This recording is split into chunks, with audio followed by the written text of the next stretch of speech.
We're gonna be live for about an hour and a half to about 8 o'clock. We just basically gonna do some reactions. You know. But other than that, you know, we just gonna basically we're gonna chill out for a little minute, do some reactions and shit, you know, and just basically, you know, kick it.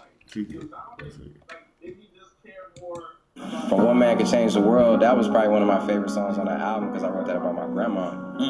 And when I say man, I just mean like a human being, you know, how they refer to man in the Bible as a human, you know, man, woman. But so, you know, she was one of the first female black captains in World War II. She was one of the first female police officers in Detroit. After that, she became a teacher, a counselor. She was completely bossed up, you know what I'm saying? And I dedicated that song to her.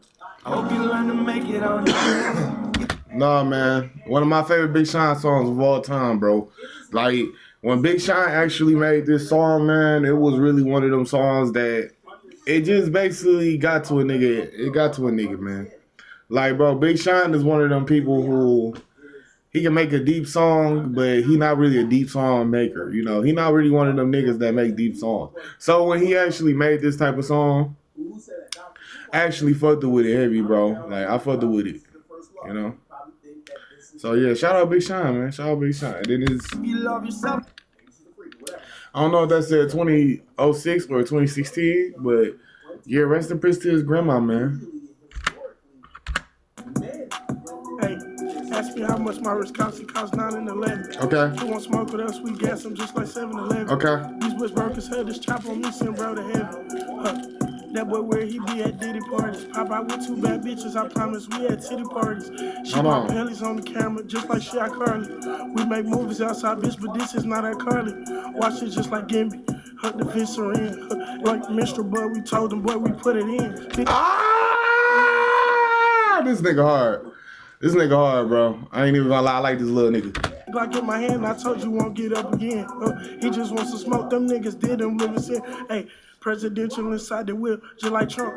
Make America great again, he run up, he get pumped. Wait, we lay shit to dump. She eat me just like I'm lunch. I see with the Glock inside my pocket, better pack a punch. I got different Puerto Ricans trying to take a trip to me. And my eyes low as hell, make me look like Vietnamese. You won't smoke with us, this chop on me, make bro where he can breathe.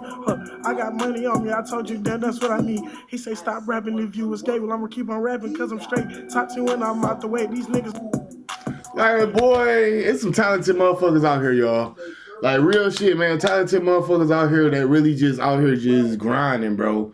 And this nigga out here, man, he showing that he got talent, man. Somebody sign that, bro. I mean, somebody sign, bro. When they're with someone who's more popular, and they all right, let me start it. Let me whip this little blood up, man. So this one girl, that day or nothing like that, but this, so I guess I'm getting more popular, blowing up, social media, this and third. And this one girl, I guess people are probably bringing her up like, oh shit, academics, blah, blah, blah. And this is that main character. Instead of her saying, oh yeah, I know him, he's cool. You know what she says? She's like, yo, yeah, why all y'all fucking with this thing? You know this nigga back in college, like I used to DJ parties for $50, right? And that's her, it's like, you know what I'm saying? You know those people who will just say some shit to kind of like, they'll make it more about them, like, wait, y'all fucking with this nigga? Yo, all y'all little Travis, I didn't want this nigga when he first tried to holler at me. It's to belittle him and make herself feel more important. That's kind of what she's doing, right? And in a weird way, what's that word, my boy? What's that word? They're extrapolating some of the fame and the love because it's kind of saying the guy who y'all are praising and y'all are at his feet. I haven't wrapped around my finger more. I don't do too much of a fuck about it, right? And it's not that he doesn't. Ask me how much my Wisconsin costs 9 and 11. What was it about Kobe's game that you didn't like watching? It was like rough. Like, it wasn't smooth to me. When I watch Paul George, I'm not comparing him to Kobe at all. When I'm watching it smooth, it's like 1, 2 to my pull up. KD, jab, one step, it was smooth. Kobe's was like, jab, get there, pump fake, get him off the ground, foul shot, and one. It was effective. It was a dog. I just didn't like watching. Like, it didn't look as graceful to me. That's all I was. He wanted you to come to the Lakers. You didn't want to mess with the purple. I didn't want that pressure. Oh, he was like, yo, they called me. It was like, yo, the Lakers gonna trade for for you, blah, blah. I don't want to go to LA. I looked at the taxes and all that. I'm like, nope, don't want to go there. Nah, I don't want to go there. I ain't have enough money for a crib. I want it out there. Yeah, I said, nah, that ain't it. Played him. He had Jeremy Lin in the middle of the game. He like, you left me out here with this. And I looked at him. I was like, what? You left me out here with this? I told him to go get you. You was scared? I was just looking at him like, I ain't know he knew my name. I'm like, oh, I went to the bench telling Rattlesnake Tate, Dante Jones, we call him Rattlesnake Tate. He was like, mama. So he was like, he worked right there. I was like, Kobe with me. He was like, Kobe on. I was like, nah, he just said this to me. What was it? Hey, man, it's really one of them things, bro. It's like, man, bro, you be thinking like, dog. This nigga, bro, this nigga is a motherfucking 5-time All-Star. He don't think about me at all. Like, you feel me? And I'm talking about the perspective of a Jeff T, you feel me, in the league. This is a guy who is, you know, he's just a role player in the league. You know, he's just a role player that do his job, starting point guard. He do what he got to do, you feel me, on the court. This nigga, bro, if Kobe, like, hit you up to come to the team, man, you should tell them nigga yes off rip, bro. Because Kobe, he one of them. Kobe's one of them, bro. He one of them niggas that's going to coach you up, mentor you up, and basically make you get better at the game of basketball. And you ain't got to live in L.A. You ain't got to live in L.A. This is what it is. Simon said, let's talk about that suit, bro. What was your thought process? What you mean? On the suit. What was wrong with it? Seen earlier. So this is what happened. Dad basically had to order me some more suits because, you know, I was a little too big for the other suits that I had. I was gonna go to the mall and get some fly stuff. I'm in the dressing room on the phone with Dad. I'm just in the designer store getting a jacket. He said, how much that is? Yeah, how much that suit? How much the pants? He got so mad, bro. He said, hey man, if you don't get out that store, I know something. So then he sent me a suit out there. Oh, I can tell he fit the suit out. 50 Cent pants, 2000, Soldier Boy. You. I don't wear that. Bro, okay, like but your pants was a little too baggy, dog. Not feel restricted. Yeah, but your jump was a little too baggy, bro. Like, we're not finna. No, it wasn't even baggy enough. You better not come in there with that baggy suit on it again, though. We gonna move you. You ain't gonna be sitting next to us. Let's talk about that suit, bro. What was your thought process? I didn't think the suit was that bad, bro. I really don't think the suit was that bad, bro. Like, it's one of them suits, man, where it's presentable. You feel me? Presentable is good enough, man, because presentable is something that is not too good, but it's not too bad, man. Honestly, I'm not hurt over it. But I will say straight up, bro, don't come to that with the draft, man. Like, you feel me? In the draft, you got to shit. That's the point of coming to the draft, man. Your daddy shitty, you got to shit. Your daddy was in that bitch with fucking 100 gold chains on. Have y'all ever seen Deion at the draft? Like, did y'all see Deion draft day?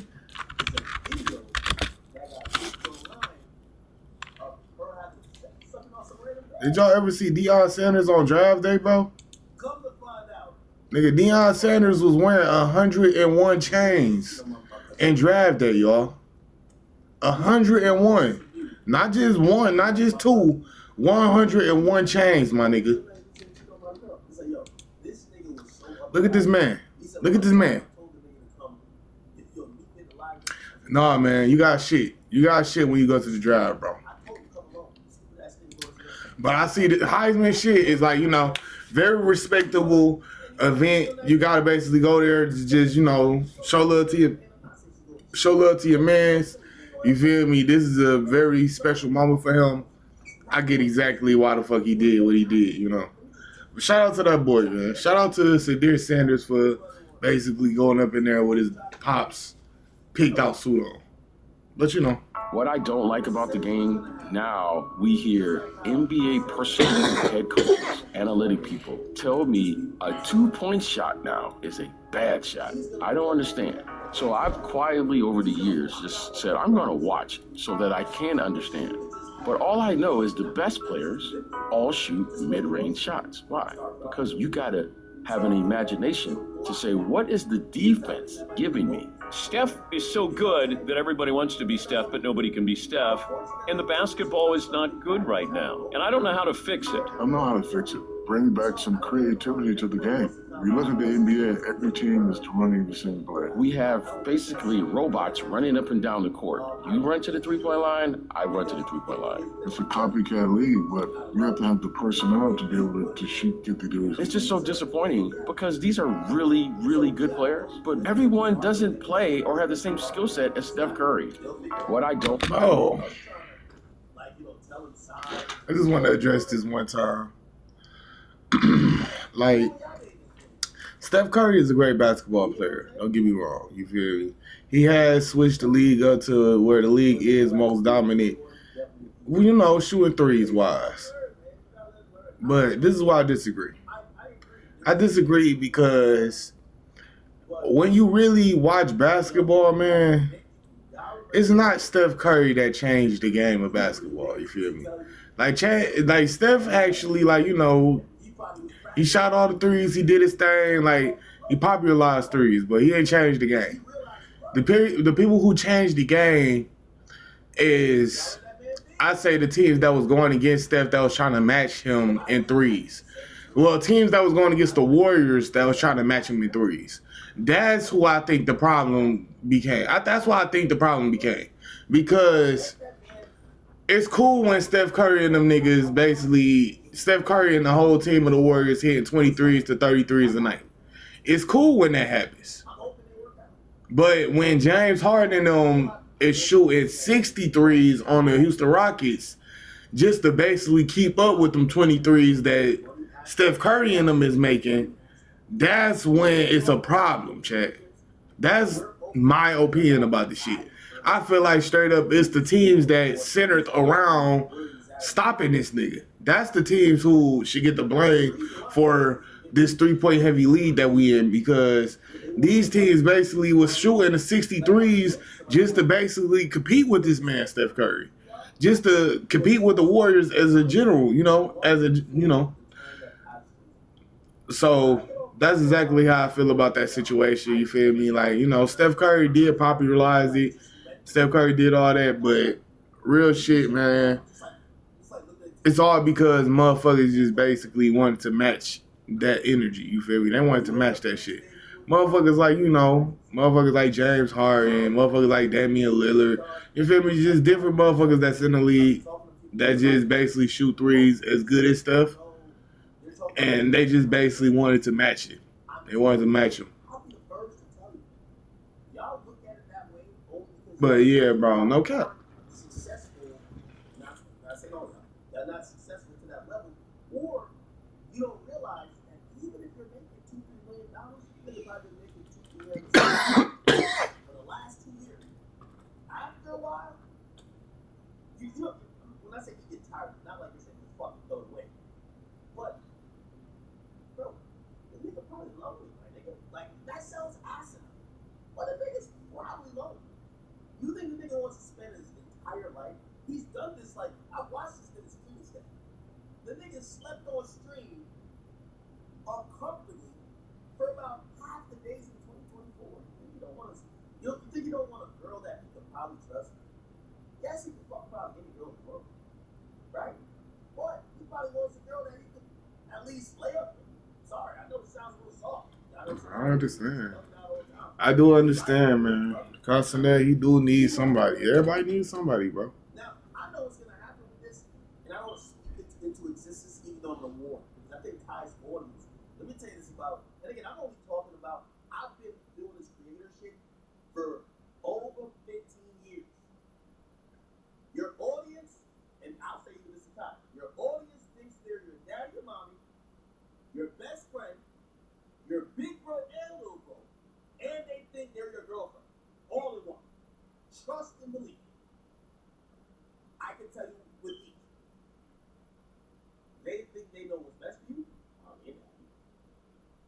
Big bro, little bro, they feel it's somebody, like, if anybody's getting at you, it's their responsibility to deal with it. Okay? They think you're their best friend. And they think they're like this, it's almost like a parasocial relationship. When you introduce somebody else, it's good till it doesn't get good. And this is why I was a little bit wondering why you showed her on camera, but I guess people were going to know anyway. Because here's the thing. If Kai misses a string, you know what it looks like. If Kai comes on, which this is normal, arguments happen in relationships. You know what it looks like. It becomes very difficult to maintain. Man, shout out Castanet for having a girlfriend, bro. Niggas analyzing this shit. I'm not gonna have you, and I'm not gonna stand for your threatening anyone in this court at any time. That is, every part of this is an extension of us. I don't care where you're going. I don't care what building you're in, whether you're in pretrial services, whether you're taking a drug test. It's unacceptable, and I'm revoking your bond, and you now goes with you. If I can judge, I don't believe there has been actually any evidence presented to warrant a bond revocation. She told me yesterday that there had been multiple threats. To circle back, there's a couple things. In speaking with pretrial, I have not received any information about threats. I received information about cursing and rude behavior. This is where You have an open criminal case. You're to be humble and contrite. And when you're not, and when you're threatening, abusive, harassing, I'm going to take care of you and I will light you up like a damn Christmas tree. God damn. Real shit, man. I don't want nobody in jail, but god damn. We can do your time. JJ Watt here at Dick Sporting Goods. Soda, your headset friend.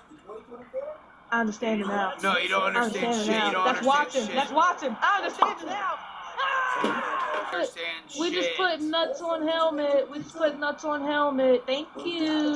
Oh my god. Yes! See, we get right back. We get right back. And the crazy thing about it, it's still so slow, man. Like, I don't know why they got him back there, but it's still so slow. Make him work for it. Run! Okay, we're good. We're good. Standing on fourth down, chat. Fourth down. Love. What kind of fucking dog was that dog shit? Explain yourself! Fucking explain! So after the INT, shut up! Bitch. Fucking done with this guy. Here's Love. Dumbass boy. Oh my god. Yes! Oh my god! Hey, turn on that cold blanket! Turn that shit on! Yeah, man, come here! Go. I understand it now. And that's Tucker Craft, you stupid bitch. Like crazy, you're front running like crazy. Hop that ass back on the fucking mic. Do it, bitch. Oh, I left Shut up! Either way, he has to bring the ball back. He's not taking 38 seconds down. Shut your fucking bitch ass the fuck up. No, you didn't think I knew that was coming? Yes! Yes! Yes! Yes! There's nothing I can do about that, bro. I had 2 players over there, bro. What am I supposed to do about that? Bang! Bang! Bang! Like, what am I supposed to do, bro? And it went through 2 receivers' hands, bro. And then you do a zigzag. Bang! Bang! Bang! You don't understand fucking shit. You don't understand fucking shit. One fucking play. Oh my gosh, no. Come on.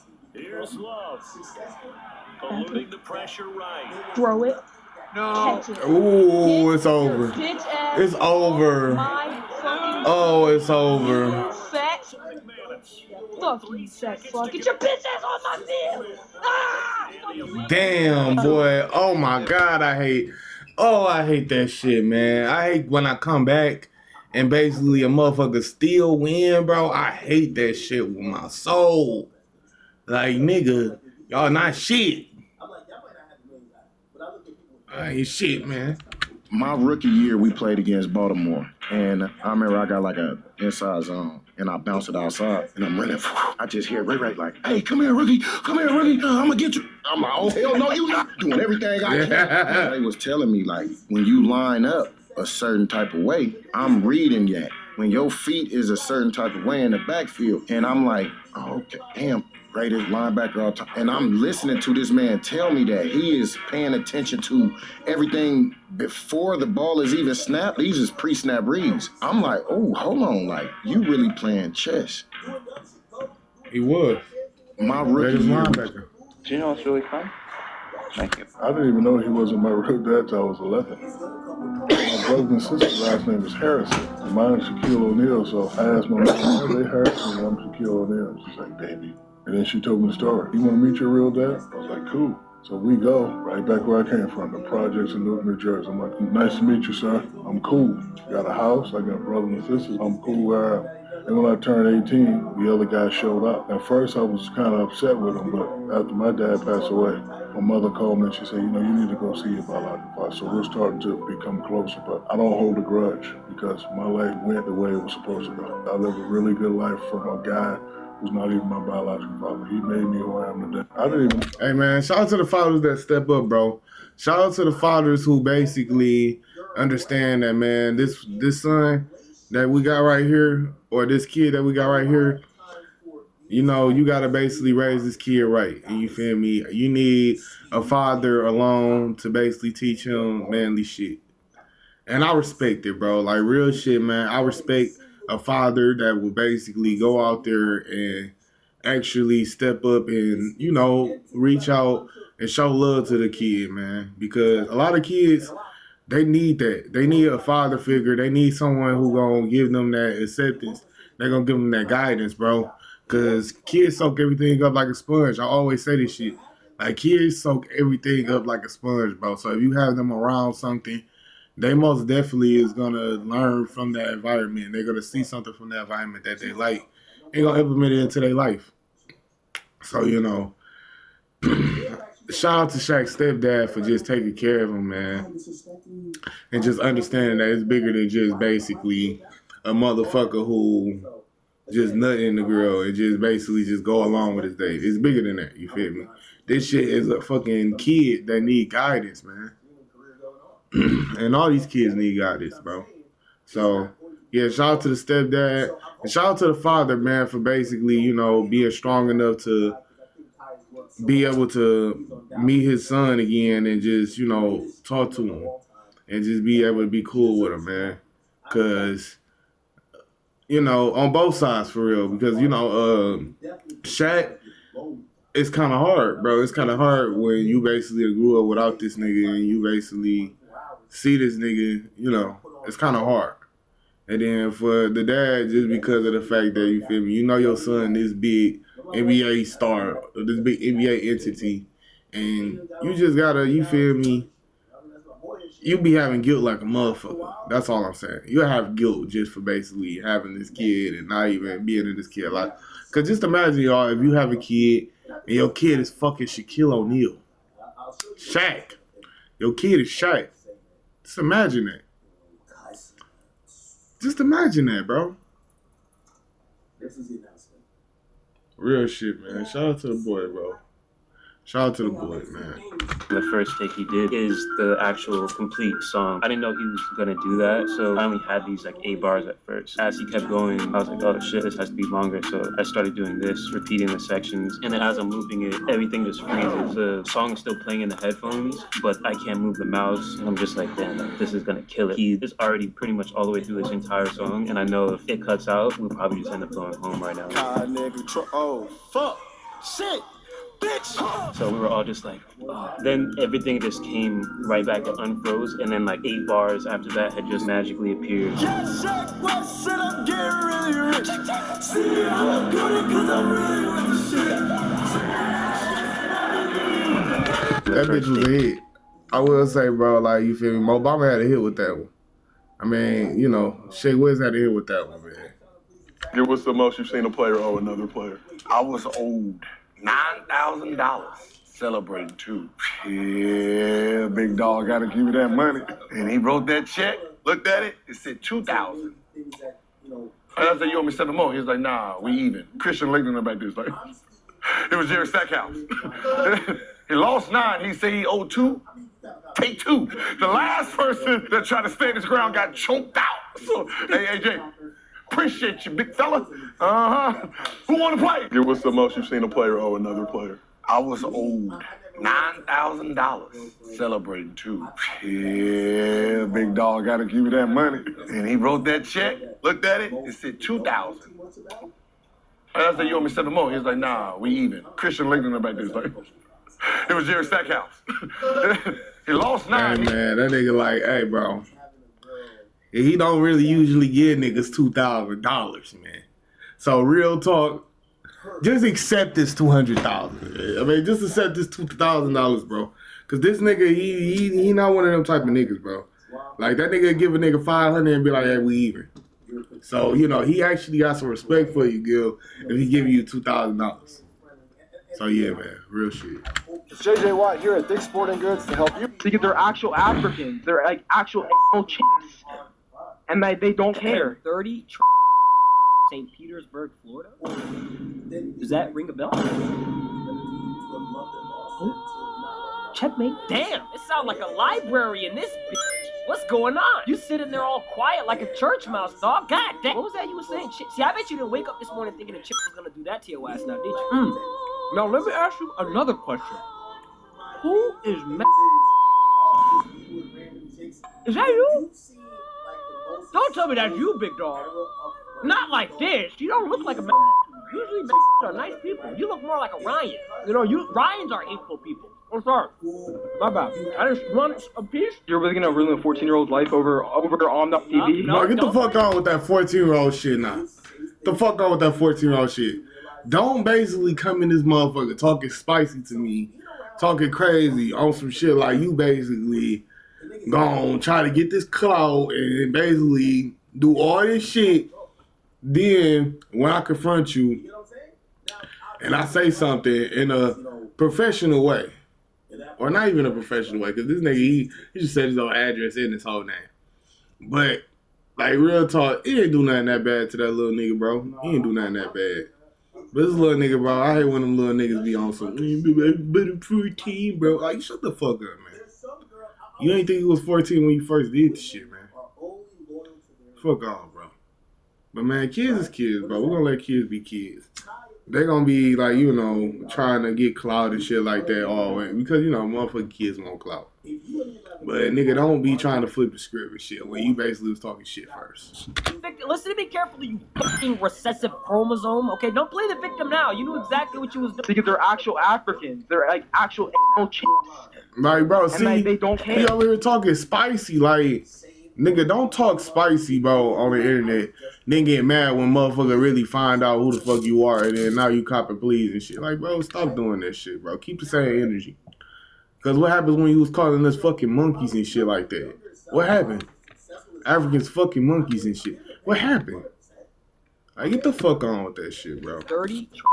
How is that possible? That you could have 2 speeding violations the same day at the same time? Yeah, I'm sorry. Everybody that comes in is sorry. That route I drive every day, I didn't know enforcement sign. I didn't pay attention to that. I don't want to have any record here because I'm doing good at school. I'm proud of myself. Well, we're proud to have you. Oh, thank you. I'm giving you a break. I'm going to dismiss the case. We're not going to see you anymore, right? I love to see you because I used to see you on the TV. You're supposed to butter me up before I make a decision, not after. How is that possible? That you could have 2 speeding violations the same day at the same time? Yeah, I'm sorry. Everybody that comes in is sorry. That route I drive every day, I didn't know enforcement sign. I didn't pay attention. Old Dog was written for Eazy-E. And I gotta carefully say this because Ice Cube has stated a few times that we offered him that role. I was offered if I wanted to play Old Dog and Menace to Society. Out of here. Why did you take it? I felt like I was playing the same character. Craig, come on now, bro. Come on, Craig. Like, bro, let's be 100, bro. You've been playing the same role for the last 20 years. You could have played Old Dog. Nigga, I would have accepted Craig as Old Dog. I would have accepted it. Everybody would have accepted it. Nigga, don't say that shit now. Like, oh, Ice Cube. Nigga, don't say that shit now, bro. Because, nigga, Craig, man, you been playing Craig for the last 20 years, nigga. And if you want me to prove it, nigga, I will prove it. Nigga, like, hold on, bro. Hold on. Because, y'all, let's look up Ice Cube movies. Ice Cube. All right. We're gonna go down the movies. Let's go. Craig goes on a ride along with Kevin Hart. Craig is old as hell and basically knock out a nigga in lottery ticket. Craig is a janky promoter. Craig is Craig is a security guard. Ha ha ha. Craig owns a barbershop. Wow. Craig owns a barbershop again. Wow, Craig is trying to basically get with a woman. He's grown. Look at that. He's taking care of kids. Wow, they made a sequel. Craig got another sequel. Wow, Craig is a bounty hunter. Wow, that nigga Craig had to move out the hood. Wow, Craig is delivering goods to Master P. Wow, Craig is in the club. He's a bad guy now. Wow, Craig is Craig. I'm just saying, chat. This nigga been Craig. He been playing Craig for the last 20 years. So why the fuck would niggas be mad that old dog is Craig? Matter of fact, bro, nigga Anaconda. Wow, Craig is playing in a scary movie. Wow, Craig's playing a thug homeboy. Boys in the hood. Like, bro, this nigga been playing Craig for the longest. Wow, Craig is robbing the church. Like, bro, Craig, you been Craig for a long time. So I don't want to hear that. I don't want to hear that excuse. I don't know who offered him that role. We never considered Ice Cube because Boys in the Hood. Like, man, look at that. Look at that. Look at that. And we had this Easy thing at the time. And we were with Easy while we were putting that script together. We can't find O-Dog. And then the casting director says, I'll bring in the guys that I didn't want you guys to see. And that's when Lorenz Tate walked in. He looked like a Disney kid at the time. But once I said action, he was right there. He was what you saw in the film, he came with that. AWACS, which was MCA, that was supposed to be MC Ren first. But Easy and Jerry were blocking that, you know. O-Dog was okay. That shit is so hard, bro. Like, it's so dope hearing about movies in the 90s, man, and just basically seeing how the lore was, man. Like, that shit's so cool to me, man. These motherfuckers were so cool. Shout out O-Dog. Nigga looked like a Disney nigga at first. Came out there, did his fucking role. Nah, shit, he had the most intense role in Hollywood. At the 90s, he had basically probably one of the most intense roles. Because, nigga, Boys in the Hood, not Boys in the Hood, Minister Society was an intense ass role. I just took a blue chip. Back then, you know, we jerseys was hanging down below your knees and all that. Yeah, how was it playing like that, it was great. Like I look back and the number that was on my jersey, that was probably like that big. You can't even see my name on it. Them small ass shorts they wear today, they ain't gonna get in my way. Dude, I couldn't do it today. When I was like 9 years old, this is a good one. I was playing bitty basketball. Remember them old polyester gym shorts? I had the short joint, like shorter than John Stockton's. I didn't want my leg to show, but I couldn't find no tights. I couldn't find none tight enough to fit my little legs. They'd be baggy. So look, I had to buy some extra small knee braces and pull them all the way up on my thigh. Just so it looked like ice was laying there. Back then, you know, we jerseys was hanging down below your knees. How was it playing like that? But I will say, like, bro, when I was in elementary school, we had the same, like, jerseys and shit. I guess that was, like, the end of that era of big-ass jerseys because I would say, like, elementary school, we had them jerseys. But by the time middle school came, my jerseys started getting a little fitter. It started getting a little tighter and shit. And by the time niggas got to high school, the jerseys was already, like, tight as hell. You feel me? Like, before I got to high school, they had a little bit of jerseys that was, like, tucked and shit. Like, I went to Southeastern, you feel me? So, Southeastern was one of them schools where we was good at basketball for a long time. We was actually good at basketball for a long time, so you feel me? They had the nicest gear. So, they was always getting the consistent good gear. So, you feel me? First year, like, I'm going to the school, they actually wore throwback outfits of the jerseys that they used to wear back in the day. And, yeah, them jerseys was hard, and they was baggy as hell, but they was hard as fuck. But, yeah, that was, like, the new generation of, like, you feel me, them jerseys type shit. But that was, like, the last of the baggy jerseys, like, my elementary days. So, about 2008, 2009. Like them type of days. So if we get up by like 50 or 60 and other team's still talking, we're going to call blue. And what blue is, as soon as they score, we're scoring for the other team. Why? Just because they're talking. We're already up 60. Is it true you once got fouled while shooting on your own basket? Yeah, this was like a rec league. And I told my agent, I said, look, I'm going to give you the other team the spread 72. There's like 6 minutes left and we're like up by 86. So I'm doing blue and we're shooting on the other team's basket.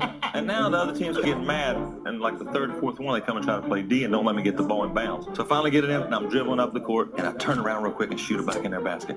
And Buddy fouled me. Well, the ball went in. Now I'm looking at the ref. What are you going to call it? So if we get up by like 50 or 60 and other team's still talking, we're going to call blue. And what blue is, as soon as they score, we're scoring for the other team. Why? Just because they're talking. We're already up 60. Is it true you once got fouled while... Who wins? Tyreek Hill his 99-yard touchdown or Steph Curry full court shot? Going first is Tyreek, and he's who I'm gonna take. Curry isn't good at shooting anymore. Tyreek, you gotta lock in. Comment who you want to see go next. And mods, if anybody calls me fat, That's the one. tell me any of that, ban him. Let's try and juke inside. Gosh, it's not me. This is getting bad, Tyreek. You say you're fast, but it's been 30 seconds. EA! We need to fix the spin move. What did you do to it? Tyreek's gone! Yeah, Tyreek, you're too fast. Steph Curry's not good enough anymore. Curry's up and has 46 seconds. Hey man, this shit is like dope as hell, bro. Like I love content creators because they show me so much shit, bro. They show me different shit that you do, like, you know, as challenges, just to basically like spice up shit, have some fun.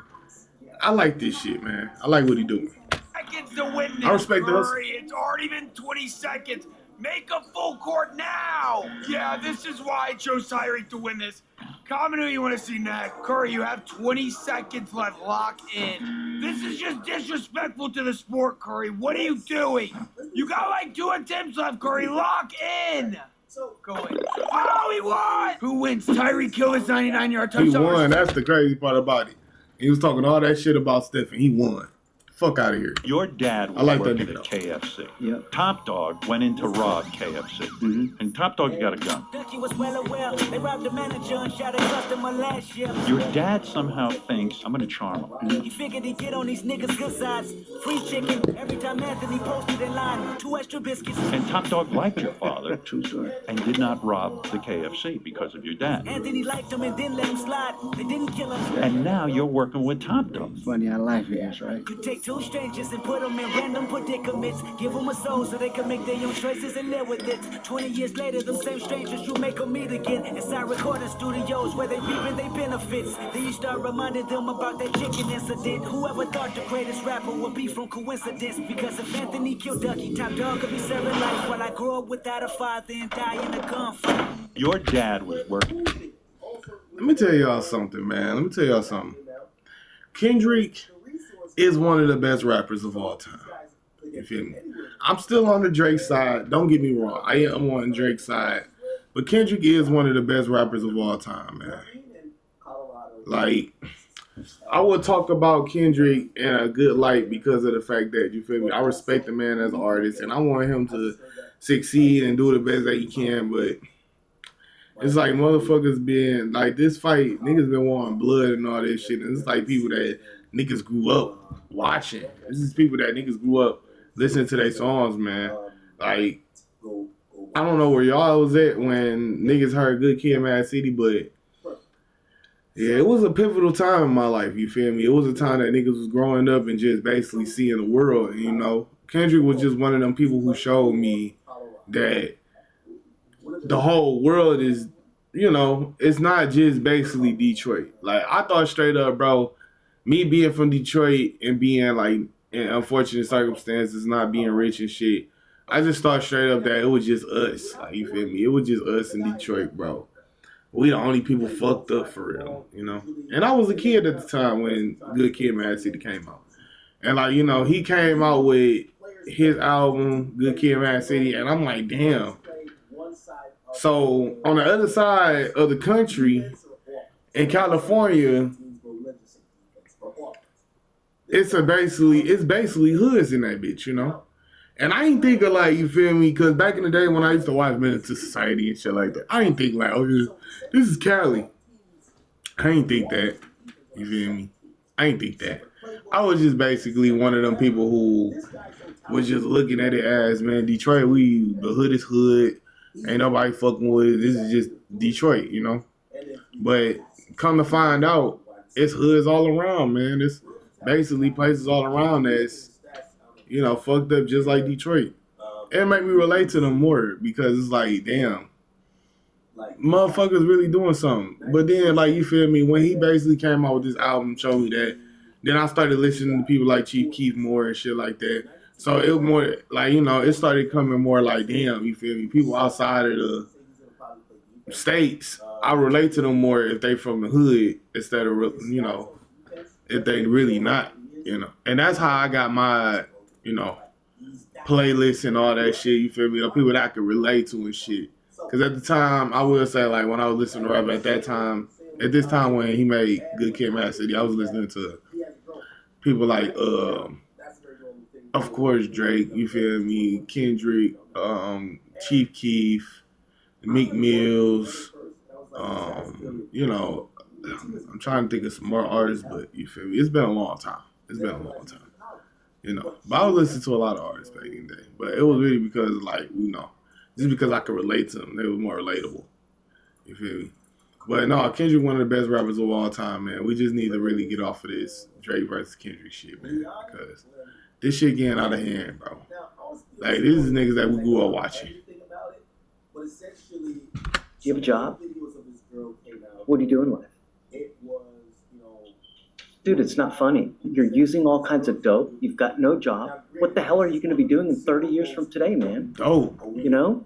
You're going to end up on the street, jobless, prospectless. Where are you going in life, man? The reason I'm telling you this, Mr. Wakefield, is because your demeanor and the way you act when you come in here, you think it's a joke. And what I'm trying to tell you is that your future should mean something. We have enough brown and black people in custody as it is. Your life is hard enough as it is, being a black and brown person in society. It doesn't get easier the older you get. It gets harder. You get fatter. You get uglier. You lose hair. The older you get, the more unemployable you get. So if you don't set yourself up now, you're going to be nothing in 20 years. Do something, Mr. Wakefield. Don't become a statistic. Do you have a job? That nigga not about to listen, y'all. What are you doing with it? That nigga not about to listen, man. This is a nigga that ain't doing shit. Shout out to this nigga though, man. Because it's niggas like this, bro, that motivate me in life. Because if a motherfucker just don't want to do shit and they just basically just out here just not wanting to do shit, then I'm just gonna look at you like that, bro. Because everybody in this world is here for their own purpose, you know. And some people, they're going to make it to the top. Some people going to stay at the bottom, bro. And it's because the people at the bottom, bro, some people don't want to see the top. Some people just basically too lazy to reach for the top. And some people, them niggas is just basically this nigga. Motherfuckers that just don't do shit. Don't even know about the top. Matter of fact, you know about the top. You just don't want to see it because you just out here just doing whatever. So yeah, bro, you gotta understand straight up, bro. It's people that's gonna be with you and without you, man. And I don't want this nigga with me, bro. I want this nigga with me. Cause niggas like this, bro, niggas like this will basically fuck up your whole life, man. Them niggas ain't doing shit, and their perspective is gonna be, do this and this, and they gonna give you some bad perspectives because of the fact that them niggas not thinking about they don't never think about what happens next. Like, niggas think about what happened right now. And like, hell yeah, I can give you 20,000, but what if you lose 20,000? What you gonna do next? Are you gonna basically try to re-up? Like, you gonna try to basically find a way to get this pay back up? Or is you gonna be mad that I don't give you no more money and try to kill me? What are you gonna try to do? These are the things that we gotta discuss. Because, like, bro, it be niggas that don't got shit that be ready to kill niggas that got everything. But I ain't gonna say it like this nigga a killer or nothing, you feel me? I'm just saying it like, bro, black people in general, man, like, you feel me? It be niggas that's just lazy, that's not doing nothing, that just want a handout, you feel me? And then basically when you don't give them a handout, these niggas gonna be just mad at you and try to kill you. And that shit just lame to me, man. Like, we need to really get out of that. We need to really get up out of that, bro. I just took a blue chew. Bitch, shut the fuck up. You know, I was selling dope my freshman year in high school. We were so poor, and, you know, kids is ruthless. My homies, they high waters and hee-hee-ha-ha and green jeans and red jeans. Man, they on my ass every day. So, you know, I got 2 jeans, bro. So I'm trying to hustle and everything. And, man, I one situation where I stopped selling dope, man. I was a freshman, bro. I was in a dope house on 12th and Boots. And my man, rest in peace, named Frank. It was Frank House. Bro, everybody in there, every fuck's hitting licks, selling packs. Man, I'm sitting down. I stand up, bro. I feel like a giant. Man, something click in my head. I said, man, bro, the task force come, bro. I'm going to be the first motherfucker they see. I said, this is not for me, man. Right. I went home, man, with my little 100. Man, that was the last time I ever picked up some drugs. You know, I was selling dope my freshman. Like, bro, I'm gonna tell you straight up, shit. Like, dog, that shit is funny as fuck, bro. Cause Zebo, I can see it, man. I can really see it from Zebo. Zebo is one of them niggas that if he said that he sold dope back in the day, like, hey, I believe. Zebo my nigga, bro. Zebo that nigga. I love the Zebo in the league, man. He was really one of them tough niggas that basically, he was short. He was short for his position. Like, this nigga played like power forward or center, and he was very short. He's like 5'9". I mean, he was like 7'9". Not 7'9". 6'9" type shit. This nigga was short. But he still, like, held his own in the position because that nigga was tough. And he made shots. That nigga was a good shooter. You know, doing his thing off the dribble. But yeah, man, I'm glad that he made out that situation, bro. Everybody did their thing at one time. Everybody was hustling at one time in their life, man. You feel me? If it was dope, weed, like pills, whatever, you feel me? Everybody did their little shit at one time, bro. And I understand, like, bro, you feel me? At that point, nigga, you are the first nigga that's gonna get noticed. Cause nigga, you the tallest nigga out of everybody. If you 6'9" right now, then he most definitely probably was like 6'2". 6'2", 6'3" at the time. Like, most definitely, probably like 6'2", 6'3" at the time, like freshman year of high school. So, man, like, you feel me? That nigga, bro, you would have got caught off rip. Shout out to that man.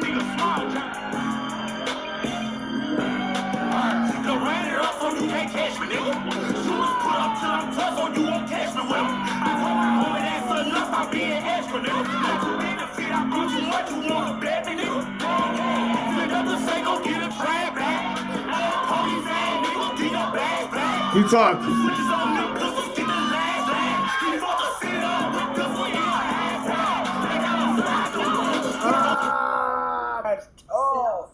Boy, these niggas out here, man, these niggas hungry. Like, you gotta understand, Chad, like, bro, we gotta love the hunger in niggas, man. Like, bro, when straight up, bro, and I know straight up the NBA be loving this shit because every year it's always a nigga that's coming out the hood that basically got a chip on his shoulder and he gotta prove something. And this right here, this young man, that nigga got a chip, bro, he got a chip on his fucking shoulder, man. And that nigga trying to prove something. This man was talking that shit. He was talking that shit, Chad. It's that hunger, man. It's that hunger. And that's going to make every generation step it up because of the fact that we got motherfuckers out here that's going to be hungry like this, that's ready to innovate the game because they trying to make money and they trying to get out the situation that they in. You know, because there's going to be another motherfucker that's broke in the next 20 years that's going to be able to make another re-innovation that's going to be even harder because of the fact that he trying to get out that situation that he in. Like, we'll never be able to get out of everybody being broke. We'll never be able to get out of that. So we're going to always get dog-ass talent because people be hungry, bro. These niggas is hungry, and these niggas want that shit. So I know straight up, bro, rapping is like that, NBA is like that, NFL is like that, probably soccer like that too. Everything, it come together like that. So You feel me? It's always gonna be another young nigga that's hungry and ready. Always. You gotta know that. When did you think that there's a possibility, you know what, man, I might not finish my career in Kansas City? It got like that probably like mid last season. And it would be some games where like I get 2 targets, 3 targets, and we'll go into meetings and my coach would be like, hey, we got to get you involved. We got to get you involved. So I'm calling my agent every week after they say some crazy stuff like that. Like, bro, I got to get out. So I talked to Coach Andy Reid and I'm like, Coach, like, I don't even need to be the highest paid receiver. I just want to be taken care of, and I want to stay with Kelsey. I want to stay with Pat. I want to stay with my brother. Just take care of your boy, man. They got it to 25 M's, but the guaranteed money, it wasn't looking right. And Drew going back and forth. I'm like, Drew, it's fine. Drew's like, no, you can get more. Then I talked to Pat. He was like, bro, we got to get you back. I'm like, yeah, bro, I want to come back, bro. Just make the guaranteed money sound at least right. So then Miami had called. They was like, look, we just going to go all out. We're going to give you $72 million guaranteed. And then I was like, bro, I can't turn that down. When did you think that there's a possibility, you know what, man, it was a bad decision on Tyreek Hill at the end of the day, bro. Like, I thought straight up that both sides was going to be affected by it. But Kansas City not affected by it at all, bro. Them niggas just basically got better over time. They adapted to the situation. Travis Hunter became the number one. My bad, not Travis Hunter. Travis Kelce became the number one target. Shit, they put receivers around that was good enough. And they actually won more championships. So it's fucked up. It's really fucked up. But to see these both players play together, man, at one time, it was a good time. It was a good time to be alive, bro. When you seen like Patty and that nigga Tyreek Hill play together, it was a great time to be alive, bro. 2 superstars, man. 2 real superstars, a dynamic duo. Really a trio for real because of Travis Kelce. But Travis Kelce was a little old at the time. He's still, like, you know, old as hell, but you feel me? He was a little older, so it was a trio, but really a duo between them two. Might not Trying. It was 2-on-1. Then one of them two should be limping. Stop staring at the fucking floor. Ain't no answers down there. Travis. And now let's watch the fuck back here. Cooper and the Celtics, and now the bench is empty. Larry Bird helps Kurt Rambis up. Oh, bullshit. You out of your fucking tree. Hey, you knew this was going to happen. And I don't remember when this crowd was aroused as much. Yo, fuck off! Hey, Kurt. Hey, Kurt. Kurt. Hey, Kurt. Larry, man, I'm sorry. Just apologize and I break your fucking neck.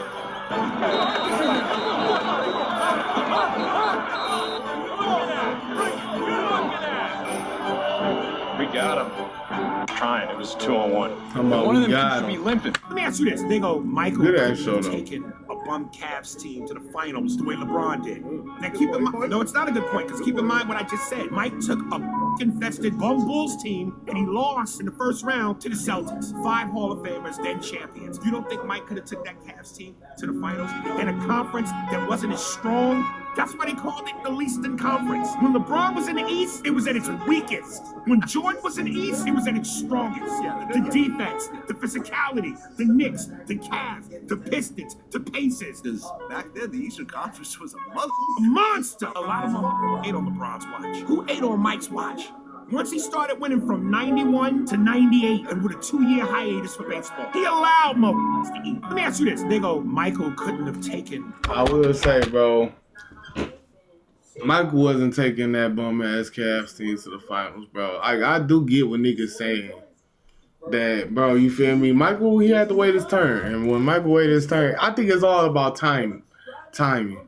Like, when it comes down to LeBron James and Michael Jordan's debate, it's because of the fact that, bro, Jordan was put in a time where the NBA needed something. The NBA needed that star player. They knew straight up this Magic and Larry shit couldn't last forever, and they needed a star that they can invest in. So Michael Jordan was a great player. It was a great thing to do. They invested into him. They put everything into the nigga. They made sure that he became the biggest player, the biggest entity in the world. And they forced the basketball to come out there to worldwide attention because of the fact that Michael Jordan was that big. You feel me? Michael Jordan was that big, bro. If LeBron James would have came in 1984, the year that Jordan came in, LeBron James will most definitely be the best player of all time. Like, it's the timing of the play. It's the timing that Michael Jordan came in, bro. I always say that. It's always the timing. Michael Jordan came in at a time when that basketball needed a star, and they invested into him, and they put that money into him.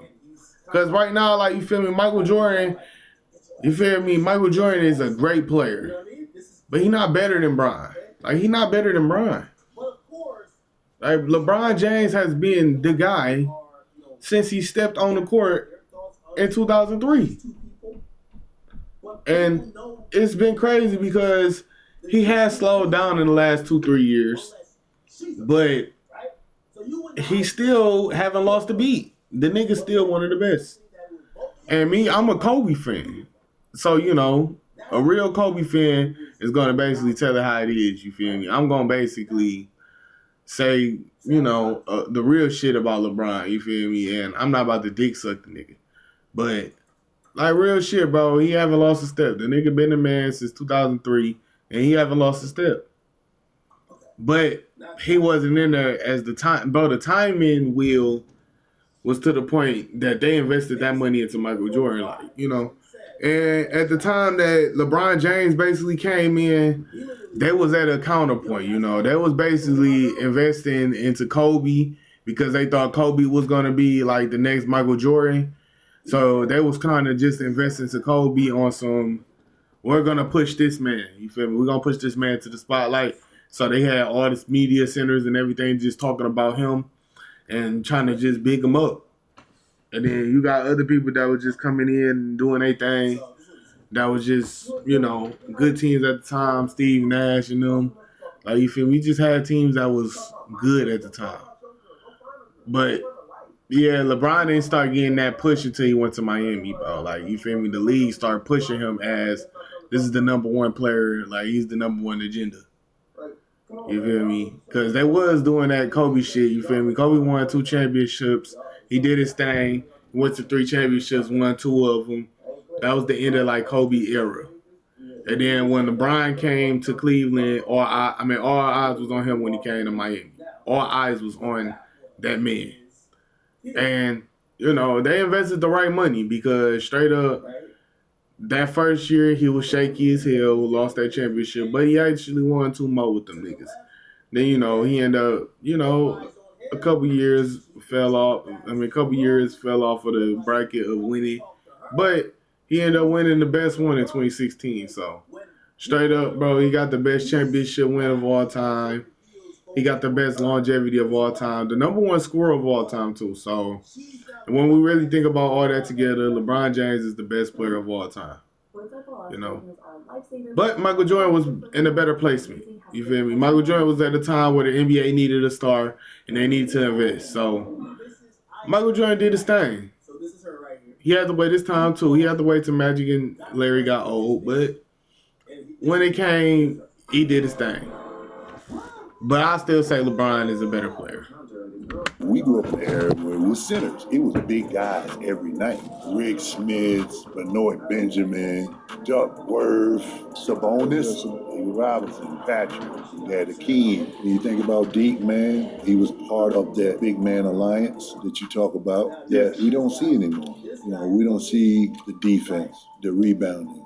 Guys are stretching the floor now. They're not controlling the paint like we did back in the day, and we took a lot of pride in that. Yeah. The game has changed tremendously, you know, and guys like us, we're dinosaurs, man.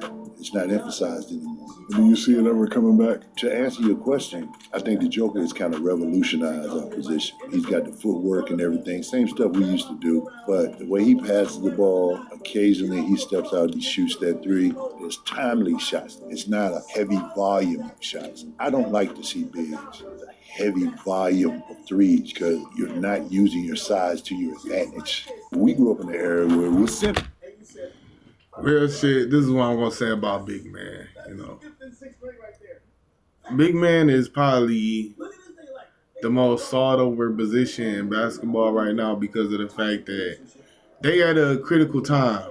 You know, everybody will basically want to shoot, and big man, you know, if you can't shoot, then you're not really gonna be on the team for a long time unless you got just monster defense and you can really just lock down a whole middle. If you can lock down a whole middle of the paint, then you can stay on the team for a long time as a person who don't shoot threes. You know, Rudy Gobert type of nigga. Like, big man, will big man ever get back to the point where, like, every big man is going to, you know, get back to dunking the ball and being athletic? Maybe. But it's going to always be some threes in between. I feel like the best example of a player that can be looked at for the next generation is a player like Joel Embiid. You feel me? Like, one of them niggas that he can get it off the dribble and he can do whatever. Like, he can post you up. He can score off the post. That nigga can basically score on some big man shit, like pushing your ass to the paint and dunking on you. That nigga can shoot a three. You know, that's probably going to be the prototype of the next big man that come out. Because Joker is a one of a kind, you know. Like, I will never tell people that, oh, yeah, the next generation is going to be people of all Jokers, because that shit is not possible, bro. Like, a nigga that do the shit that he do, I done seen the nigga, like, I done seen it with my own eyes, the nigga do a 32, 17, and 12. And, like, bro, niggas ain't doing that shit, bro. You feel me? Niggas can do a 20 and 10, you feel me? Or niggas can do a 30 and 10. Or 30 and 15. But is niggas getting an assist to it? I don't know. I don't think straight up that nigga is basically going to be, you know, the next prototype for big men. Because I don't think that the big man is going to be able to pass the ball how the way Joker passed the ball. Now, some will. Some will be able to pass that ball in the capacity that Joker can pass that ball. But a lot won't. And a lot will be playing just like Joel Embiid. They will be one of them niggas that can just shoot the ball. They can basically they're strong enough to get the post game off, finesse enough to get the post game off, strong enough to get it off in the paint. And, you know, they can make plays off the pick and roll. I think that's the next type of big man that's going to come out. And then basically, you feel me, Joel Embiid is one of them people who like to get to the line a lot. I do think that a lot of big men is going to be able to go to the line a lot. You feel me? This is a different generation from Shaq, where basically he was so strong that the nigga didn't really know how to shoot free throws. These niggas actually work on free throws. These niggas actually work on a shot finesse. And they do their thing. So, like, you feel me? I think Joel Embiid is the next prototype. 7-foot giant, strong as hell. They can basically get it from all three levels. And they got defense. Do you know what's really fun? One time, Karan, we just swing it to him because he was like the only one on the court. Gil was hurt, Antoine was hurt, and it was all the young guys. And Karan, so we came together like we gonna do him like they do to us. Don't pass him the ball. He didn't get the ball a whole quarter one time. He came to the bench like, pass the ball. Pass me the ball like I'm 21. I started looking at him. Yes, we got him. We got him. One time, Karan, we didn't swing it to him because he was like the only one on the court. Some niggas hate the box, making me a topic like he'll make profit money off of DJ Lane. Pushing P, not the truth. Matter of fact, tell J Mane to send me some moves. I still play Lizzie in my family function. Me and fuck my cousin. Talk to him, my little brother, calm down. I didn't know who you killed. You talk to my little brother, calm down. The field know who you is. You're playing with one of the most, like, y'all are dynamic through it. UFC, for instance, like, playing against other athletes that, you know, were definitely, if you want to call a barrier, but y'all broke through those barriers and were making names for yourselves. Like, how did it feel playing with him? Steve was amazing, right? He pushed me, I pushed him. You know, it was a brotherhood, you know, and just having somebody, his mother passed away when he was young. So then my mom took on that responsibility along with his old grandmother. So we was brothers, and I was the older brother. It was sad leaving him, when I asked for a trade from Orlando.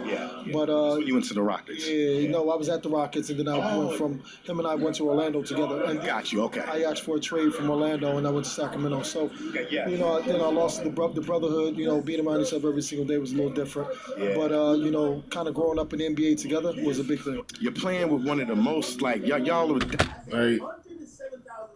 like real shit, man.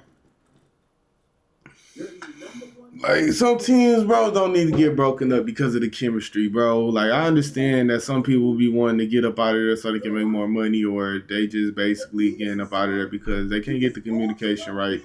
But man, some teams, bro, they don't need to break up, man. It'd be nice. It'd be nice seeing that, some players that play together, like a Russell Westbrook and the Giant. Man, Russell Westbrook and the boy KD, man, like that squad right there, bro. Like if you was there, you just had to be there to see it, man. A great squad together. Bro. Like, man. Like if you really know, you know. And bro, Russell Westbrook, bro, it was just one of them things. He was just so explosive, and he can get off the mid range. He can get off 3 at times. And then it was like KD, he was just one of them unicorns. Can do everything on the court, man. Bro, it's just so much shit, bro. Like you feel me? So much. $0 Grubhub delivery fee. Tell me why coach is gonna talk to me in the locker room talking about throw the ball more. I got you. Watch this. I got you.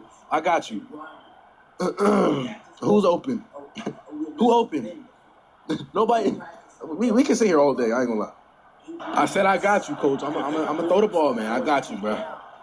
He kind of open, but fuck it. I'm going. Why is open? Oh yeah. I said I got you, bro. Get out my ear, bro. Like, dang, I'm gonna throw it. I'm going. Oh yeah. Hey, y'all boys let them through so I can run. Oh yeah.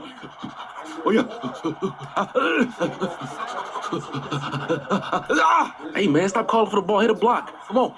Oh yeah. I'm moving right now. See, man, that's why I don't be throwing it, bro. I can't see. Man, fuck it, he down there somewhere. Tell me why coach gonna talk to me in the locker room talking about throw the ball more.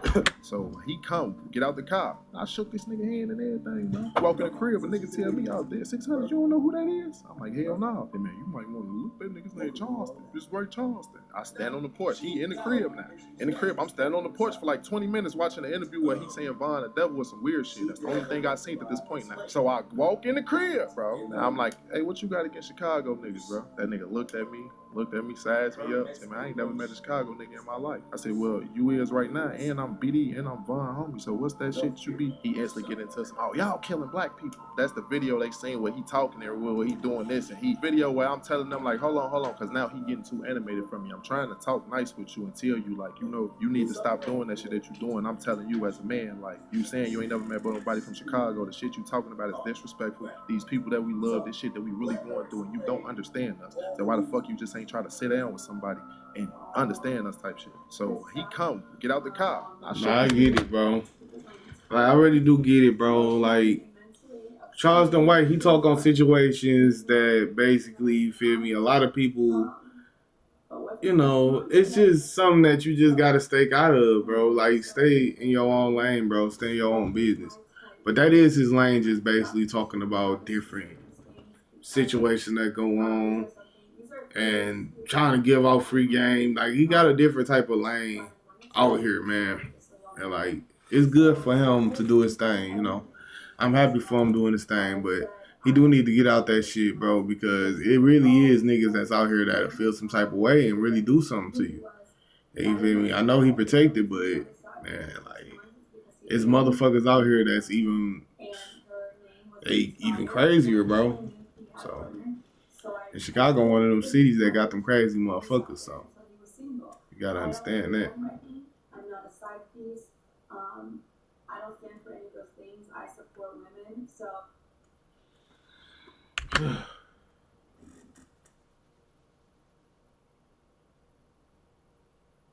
not the ones like you working tirelessly to keep things running. Tell you what. So he. Hey! Get your hands off of her! Get the f away from me! I have my daughter! You get the f away from me! Back the f off of my daughter! Right now! Get in the f***ing car! Get in the f***ing car! You're on camera, bro. I'll take this to the cops. Don't keep walking up to me. Stop walking up to me. Babe, go. Get her out of here. Right now. I love you, bub. Don't worry, I'm going to the cops. I got you. I got your license plate, mother... I am sorry that I scared you. Okay. I'm sorry that I put you in that situation. Okay. Look at me. I will not stand there and watch a man put his hands on a woman. Okay. I'm sorry I put you in that position, Bug. Oh, thank you. I understand, man. You gotta do what you gotta do. Get your hands off of her! Ninja Turtles in Hero Wars.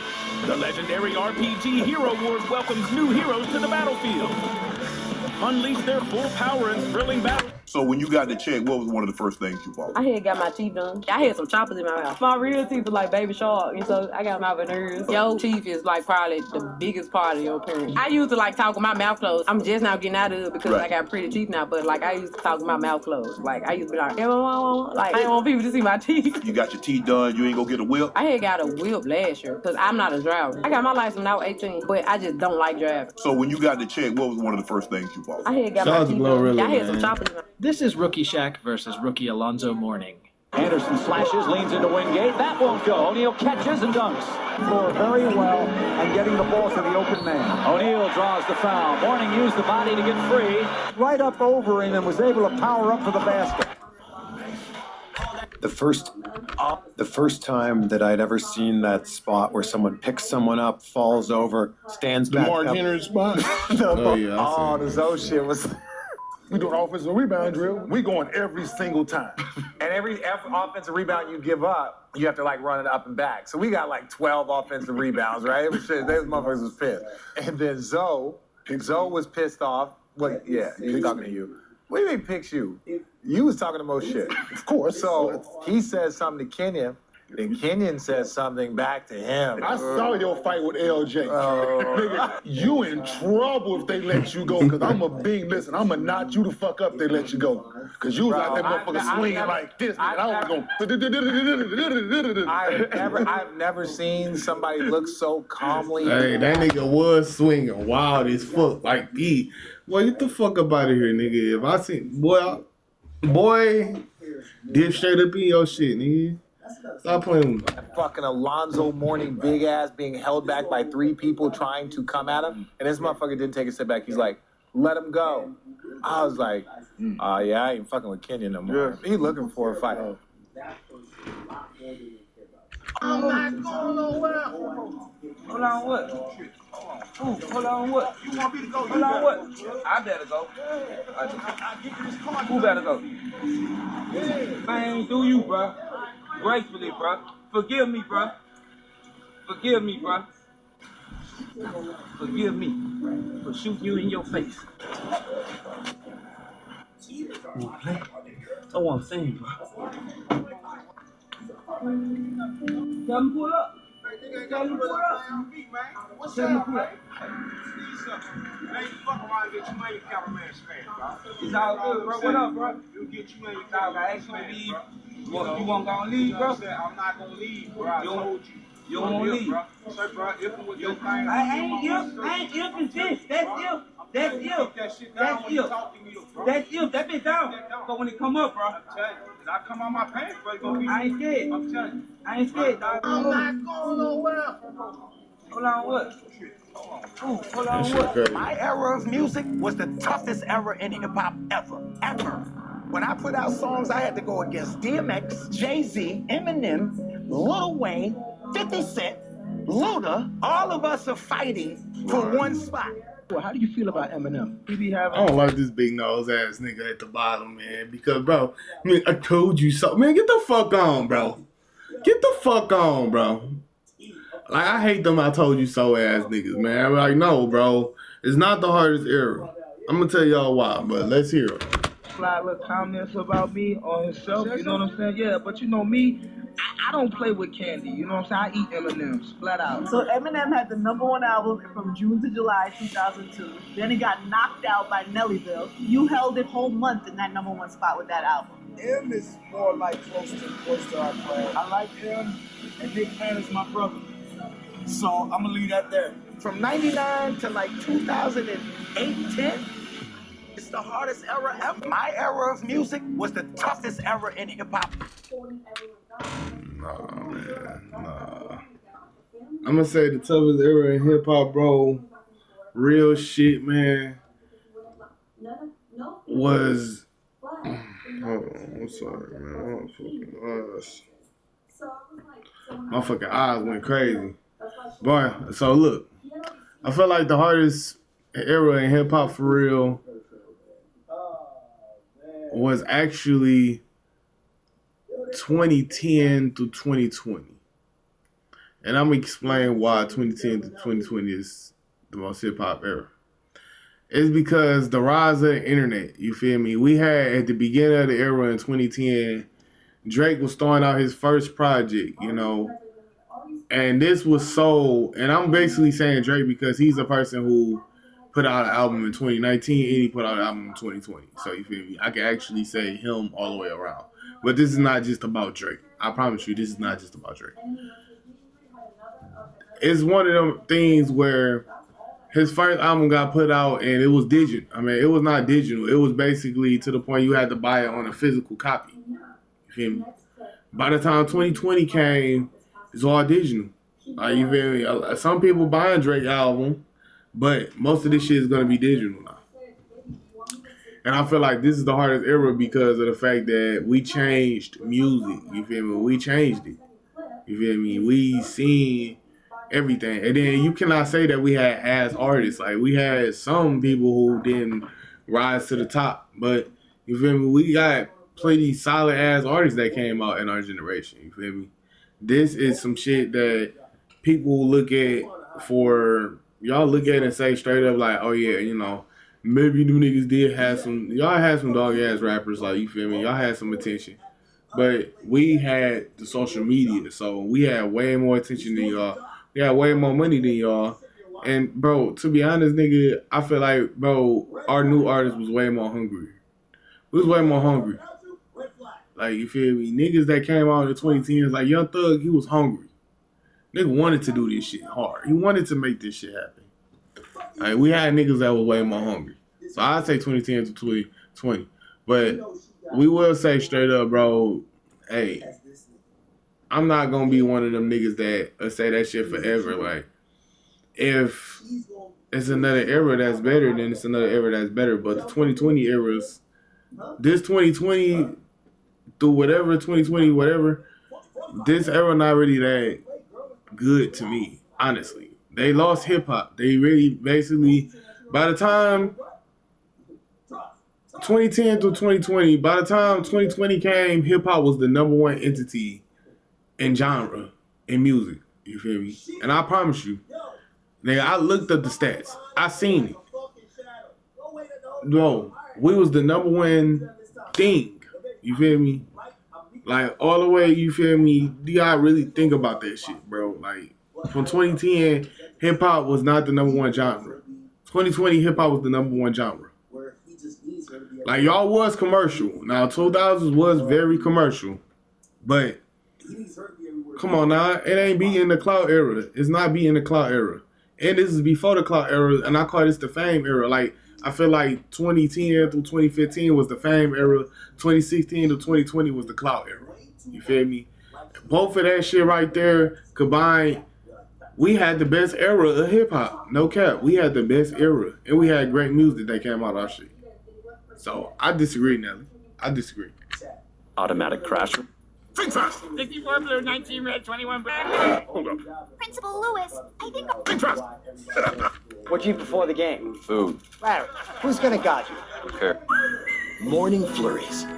Richiee, what you felt when he put the ball in his chest? First of all, I was laughing at the good catch because I knew how he was about to be tight. When he made the catch, I'm like, oh, wow, that was a crazy catch. And I told him, I said, man, you know you're going up on Sports Center. When he came over there, I was just watching his body language. When he threw the ball, he threw it back, but he was so mad, he was still wondering, how did this dude catch the ball? He couldn't even think about getting the ball thrown at him. He didn't care about that. If I got to make you do an acrobatic catch like that, then that's good on my part. Obviously, I don't want you to catch it, but if you got to do something crazy like that every time, then I know I'm in a good position. This is the league. You can be in perfect coverage, and it's going to happen. Richiee, what you felt when he put the ball in his chest? First of all, I was laughing at the good catch because I knew how he was about to be tight. When he made the catch, I'm like, oh, wow, that was a crazy catch. And I told him, I said, man, you know you're going up on Sports Center. When he came over there, I was just watching his body language. When he threw the ball, he threw it back, but he was so mad, he's still wondering, how did this dude catch the ball? He couldn't even think about getting the ball thrown at him. He didn't even care about that. If I got to make you do. I don't want to learn about being a champion unless it's coming from the mother who carried the ring. If I'm going to ask how to win a championship, what do you want to do? I want to talk to the guys who actually have to do something different to prepare versus somebody who's just there. So you want to listen to Rob Rory? No, his name was Big Shot. Bob, he hit a big shot here and there. I don't want to hear from him called Big One Shot. I don't want to hear about your work ethic. You hit one shot. This motherfucker 25 shots a game. I don't want to hear about your one-shot experience. I asked Curry when you were down 3-2, what did you do? Like, bro, Gilbert, come on, man. You grown, bro. Like, Gilbert, bro, you grown as hell, man. We got to stop doing this shit, man. Everybody can tell you something, bro. The niggas who, bro, you got to listen to everything. Everybody can tell you something, bro. From Robert Horry all the way to Michael Jordan, all the way to LeBron James. Everybody can tell you exactly what the fuck the championship experience is because they all experienced it, bro. It wasn't to the point that they did. They was there. They won the ring. Nigga, PJ Tucker won a ring. He can actually tell niggas that, you feel me, about the championship experience. Because he actually won a ring. Nick Young can tell you about championship experience. He actually won a ring. Like, bro, we need to get out that narrative, bro. And Gilbert, you too old. You too old to be on this shit, bro. You too old to feel on this shit, man. You my nigga, too. You my nigga, Gilbert. God damn, you too old to be basically on that tip, bro. Let me give you what I did. Hey, man, look, I went to the gym at this time. I watched film. I went to the gym early. He can give you a map. He can just see. These niggas look more motherfucking confident. They look confident. Ooh, they look good. I don't want to learn about being a champion unless it's coming from the mother who carried the ring. If I'm going to ask how to win a championship, what do you want to do? I want to talk to the guys who actually have to do something different to prepare versus somebody who's just there. So you want to listen to Rob Rory? No. 3, 2, 1, go. I know what it is. I know what it is. I know what it is. I know what it is. Don't pick. No, go. I know what it is. I know what it is. I know what it is. I know what it is. I know what it is. What is it? Okay. So look, you want to jump. When you jump, you want to walk a little bit on to the next. So it's jump, walk, jump, okay. walk. All right. Jump, you sure? walk. Yes, I'm positive. Sure? I'm positive. It's jump, walk. Go on momentum. I promise you, people gonna get it. It's jump, walk, jump, walk. On to the next. Walk, walk. On to the next. Walk. Okay, I got you. Okay. Come on. Cut. 3, 2, and Speed gonna do too much. Watch. Onto the next. Jump, walk. Onto the next. Jump, walk. Onto the next. Ooh. Jump, walk. Onto the next. Ooh. Jump, walk. Onto the next. Oh! Why they turning up? Like they turning up. I thought Speed was gonna do some bullshit. But my bad, Speed. My bad. I underestimated your abilities, brother. You did your thing on that. W for my nigga Speed. To me, the only two guys you could even talk about in his league at that time were LeBron and Kobe. I've never seen people afraid. We not going into there until the nigga gets subbed out. Niggas like, back door. Niggas like, nah, I'm not back.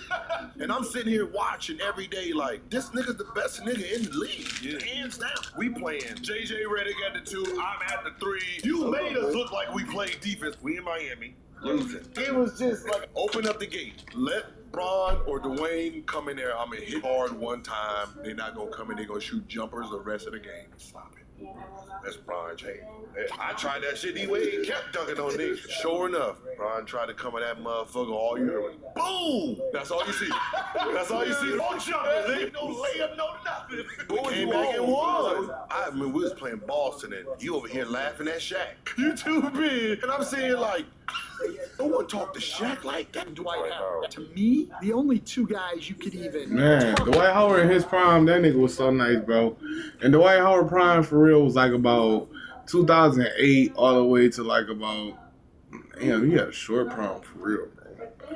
He had a short prime. I would say like 2008 to like 2012. Maybe 2007. Really want to give that nigga some shit. He was nice in his league. Like, you feel me? I'm trying to really think of like this nigga prime though. Like, you feel me? This nigga prime was from like 2008 to like 2012. He really had like a short prime. Nigga had a short prime. But it was nice for his time though. He was very nice for his time.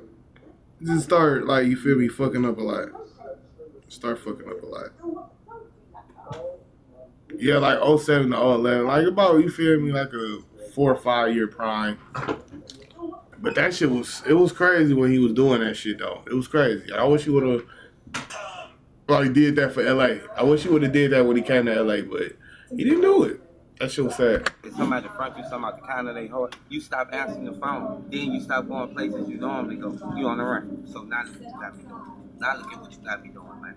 Just seen that ball leak going there, so he is up.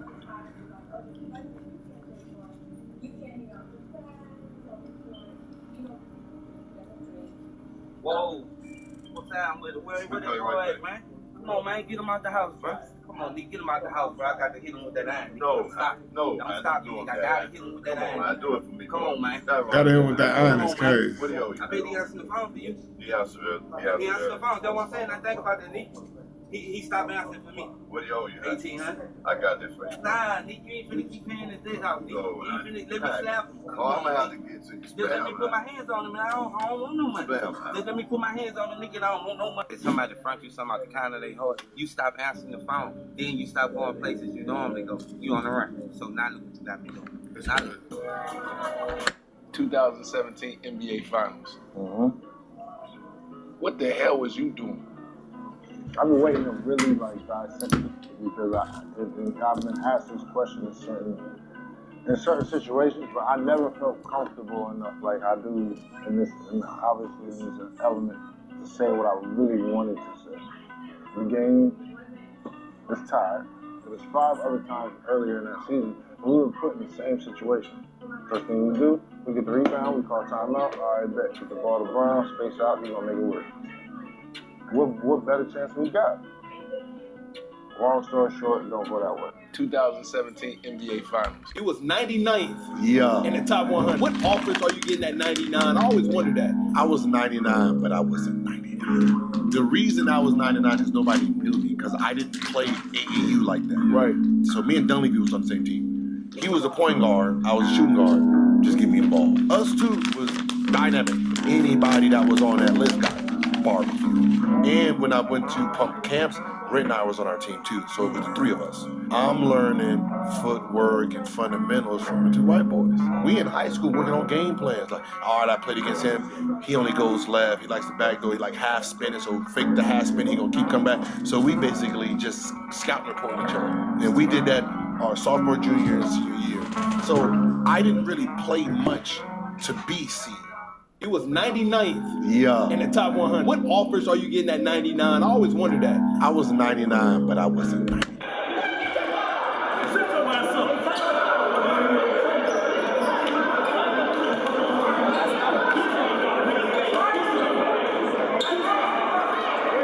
Oh, bro, you gotta swing, nigga. You gotta swing, nigga. Nigga, if you don't swing, you pussy. Nigga, if anybody talk to my mama, boy, anybody talk to my mama like that? Nigga, man, I'm going straight in the nigga. Boy, what? Nigga, what?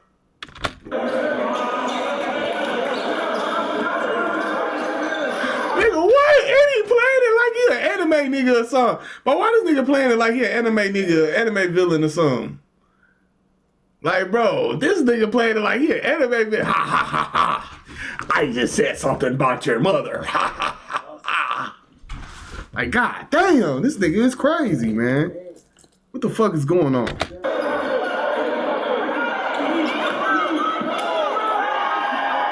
damn.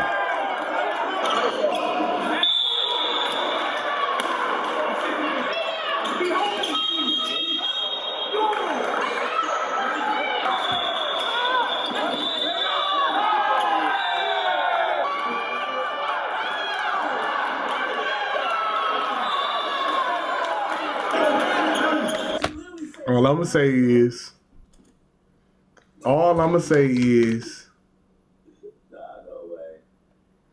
that nigga most definitely will be on that nigga dead team in the future. Like, boy, you already know on some 2K shit, boy, most definitely that nigga gonna be on that nigga dead team in the future. A very good interior forcer right here.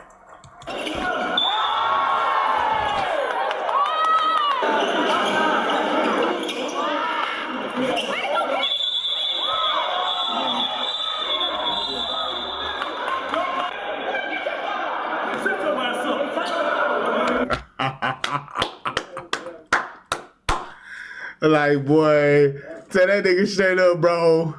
He can get 30 minutes in the game off rip. Nigga, he's 7 foot and he's 17 years old right now. Damn, that nigga's 7 foot, 17 years old right now. Tell that nigga he can get in the game for motherfucking 32 minutes. You can get 32 minutes your rookie year right now. For that nigga dead organization right now.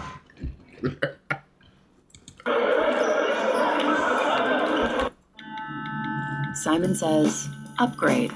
Again. What's next? Sir George Lopez here? You got it, man. I want the cops to come because I'm the real George Lopez. Dude, what are you talking about? You went on the internet, got my information, and stole my identity. You ruined my credit. What the hell is your real name? It's George Lopez. Anybody could get a fake license. Quick, what's your social security number? I'm not giving out my social security number. Why not? Somebody might steal my identity. I'll tell you mine. We'll say it at the same time. Ready? Go. 849-220-646. So, here's what you're gonna do. Be at my work tomorrow at 9 a.m. I want to see your birth certificate or I'm calling the cops. And if the cops don't find you, I will. And I'll kick your ass. Look, there he is. Got your birth certificate? Yeah, you got yours? In here. Here's mine. Here's mine. These are exactly the same. No, man, mine's an original. Yours is a copy. Mom! Sir George Lopez here? You got it, man. I want the cops to come because Hey, boy, his mama was so janky, bro. That nigga mama so fucking janky, man. Like, god damn. I'm the real George Lopez. Dude, what are you talking about? You went on the internet, got my information, and stole my identity. You ruined my... We've had a heck of a journey, but it ain't over yet. We still have one more chapter to close. And some of you guys that's connected around the circle as pro-ambition and dreams and aspirations. We just had one of our own be awarded the most prestigious award that could be awarded for a college football player. Where y'all, Trav? Come on in, Trav.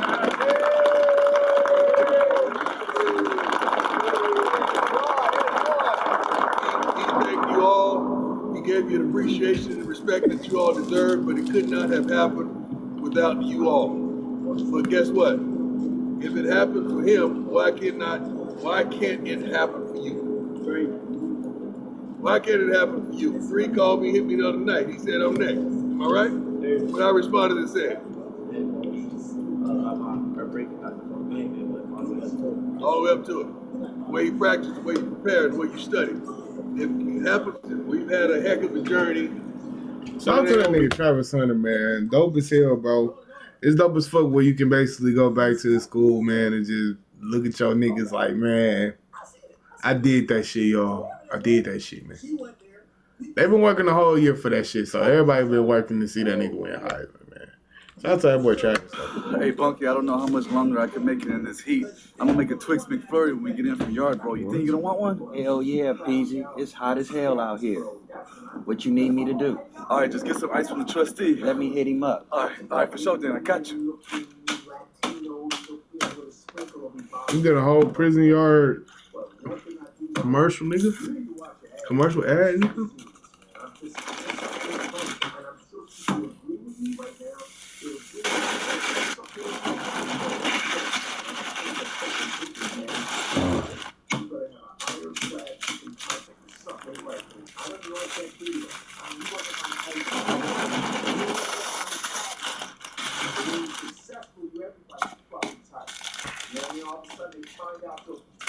Man, what is going on, man? This shit look good as fuck.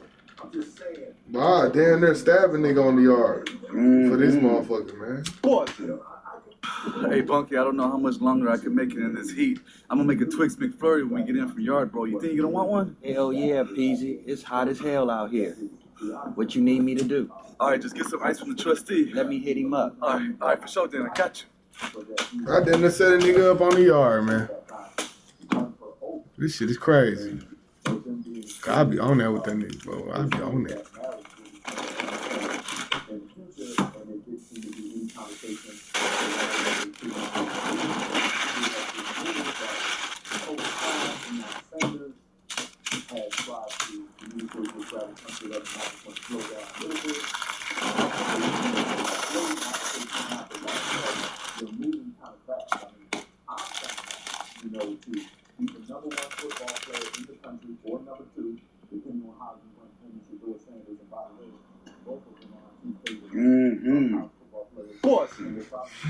I got my ticket for the. He said I be saying crazy shit in my raps. My son raps. He raps under Tut Tarantino. His real name is Elijah Irvin. Oh my God. I don't like that he went on a whole press. I mean, I don't know why you did that shit to your son like that, man. You said it one time on TV. Stop saying the shit. Raps about some of the hardest stuff. And I say to him, son, you grew up in a 20,000 square foot gator. He said I grew up in a 20,000 square foot, and it's not that big. I ain't It ain't 1,000. 15. Not even 15. You know what I'm saying? Elijah, my boy, that ain't it. That man clothed you, took care of you. I don't give a fuck if it was 1 square feet. Nah, bro. Not like that. Yeah. I see what you trying to do. You trying to get the bear off your back, but you trying to discredit what your father said. Bruh, stop it, bro. Live in your truth. Rap about your truth. Don't rap about what the trend is. What that is true. Don't talk about a dress like what the trend is. It's okay to be you, bro. He said I be saying crazy shit in my raps. My son raps. He raps under Tut Tarantino. Like, bro, he's saying this shit as a joke. Like, he really going around. He going around the world saying this shit as a fucking joke. Like, my son rapping, bro. That nigga rapping about the hardest shit. And that nigga grew up in a gated community. It just sounds crazy every time you say grew up in a gated community, man. That shit is really, it just sounds wild as hell, man. I want to ask you, what's it like playing with Giannis? I had a chance to play with Giannis as a point guard. I ain't gonna lie, I'm gonna keep it a bean. It's me, I love Giannis. He's a good dude, super cool. But as a point guard, nah, hell nah, I'm cool. I mean, the thing about playing with Giannis is like, when you been great and you won playing a certain way, like you gotta respect that. That's how you play. That's how you know. And then you put me into it. I'm used to having the ball too. Mm-hmm. But I came into the situation like, you know, like I gotta be a great compliment to Giannis. So I knew it wasn't gonna be what it was in Portland. Mm-hmm. The best part about it is like we have a conversation about it. Yeah, that's tough. It ain't like he was just like, I'm not changing. Yeah. He was just like, dang, sometimes like you gotta just tell me like pass the fucking ball. Yeah. Like you gotta tell me because like all I know is go. Like I'm gonna go. Like, but don't. Hey, that takes a lot from a superstar like Giannis, bro. It takes a lot because Giannis, you got to really think about Giannis, bro. Giannis is one of them niggas that's, I say like a 60, 70% off the field. Like he's 60 or 70% from the field. He one of them niggas that if it's 10 possessions, he's going to get at least 6, 7 dunks off. Or he's going to get 6, 7 plays off where he basically making a play. Guaranteed. So you gotta mix in with that, Dame. You gotta mix in with that. And honestly, I love Dame because Damian Lillard a little older now, so he can basically understand that, oh yeah, I can't just basically be the nigga who trying to, you feel me, I mean, not even ball hard, but trying to just be ball dominant for real, you know. But shout out Dame though. To tell you, like, tell me. And that's all I had to say. And he mean it though. I want to ask, what's it like playing with Giannis? I had a chance to play with Giannis as a point guard. I ain't gonna lie, I'm gonna keep it a bean. It's me. I love Giannis. He's a good dude, super cool. But as a point guard, nah, hell nah, I'm cool. I mean, the thing about playing with Giannis is like when you been great and you won playing a certain way. This is how you speed boost plus combos for all small guards in NBA 2K25. Send this to a guard that can't fucking dribble. Let's get into it. Man, tell me how. In order to activate the step back, you need the Tyrese Haliburton step back in your bag, man. So it's going into this controller word. So boom. In order to activate this, you need to use your step back with your right stick, flick it down, and hold the right trigger. Just like that. Oh yeah, I understand that. Now for the combo, the first one, the step back curry escape, man. So what you want to do, flick your stick down for the step back, flick left for the escape. To the second combo, I call it so nasty. spam. Just spam the head twice to the left or to the right, it doesn't matter which side, and you'll get this animation. Don't forget to hit that follow button, man. Remember, send this to a guard that can't dribble, man. That nigga's great. You can't guard me, Caitlin Clark. You're a girl. Caitlin, you look so Go tall. on, beat the jumper. It is a kid though. Reese needs 1 point for a double-double. Go on, give it to her. And they'll give it to Reese in the post. Yeah! Angel goes to work, and oh, she gets fouled. She'll go and shoot 2. This free throw is for history, folks. It's looking good. Oh, get in there. You know, I'm so grateful. I'm going crazy like she hit a 3-pointer. Hey, Caitlin, I got your water. Oh, really? Man, screw this water. Oh, she mad. Where my Gatorade at? Reese is 1 bucket away from a double-double. Man, why they all guard me? It's like these women don't want me to win. You're down 14 with 30 seconds left. Hey, y'all can stop hating. Give me the ball. Please. I'll get it, I promise. Game over. Golly. Ow! Girl, I didn't touch you. Give me some space. Oh, assault! Stop flopping. This is all you do. Ah! You can't guard me, Caitlin Clark. Oh my You're goodness. a girl. Wait, you Chris Johnson, right? Yes, sir. Man, how you doing? What's up, man? Tennessee, right? Tennessee. Yeah. CJ2K. I remember the Titans like Denzel. Speaking of Denzel, I've been washing 10 pairs of shoes. This the 11th like Ocean. You see them Louis right there? Watch this right here. You're going to spray the spray. You never remember the day the stain that went away. Oh, man. Now look, that's like Nicolas Cage is gone in 60 seconds. Would you say that's shiny like a baby hiney? Yeah, that's shiny. You know what you and my ex-girlfriend got in common? What? Y'all both running backs. Get this man out of here. Get this man out of here. Now you feel me? You gotta go. Gotta go. But look, one last thing, and I'm out your hair like shampoo. Yeah. Would you agree this hard to get out? Yeah. Because you look sharper than the clap doctor working on an AIDS patient. How would you? All right now. We ain't gotta be on that type of time. It's a family show. This, would you throw it out, shout it out? Would you get a stick of dynamite to blow it out? Would you call Mike Tyson to bite it out? I'd throw it away. I'd probably throw that away. Huh? I'd probably throw that Well, away. this ain't a pistol. In Detroit, they do a lot of throwaways with guns. Oh, yeah. Well, look, watch this right here. You know you can't put bleach Hey on. man, hey man. Calm down. I don't know if you from the city. Man, I gotta do my fact check. Maybe he is from the city. But hey, it's like calm down.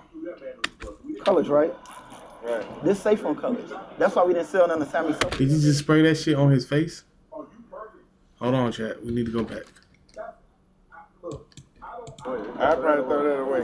Huh? I'd probably throw that Well, away. this ain't a pistol. probably In throw Detroit, that they away do a for lot of sure. throwaways with guns. Oh, Well, look, watch this right here. You know you can't put bleach on colors, right?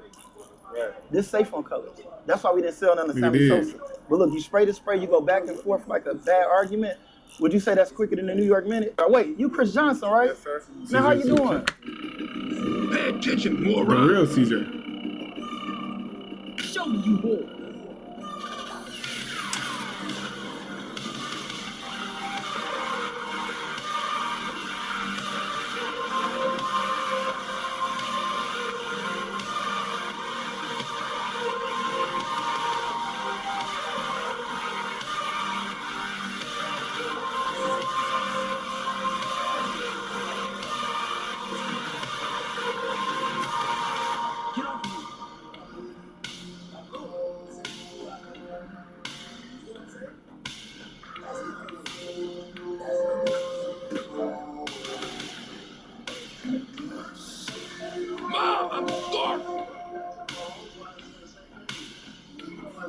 on, man. I thought we was playing. Right. We gonna roll, homie, your boy. Pay attention, Two steps is crazy. Show me you whore. I'm gonna say something that sounds really, really crazy. I don't think I've seen a better offensive big man in my life than Cat.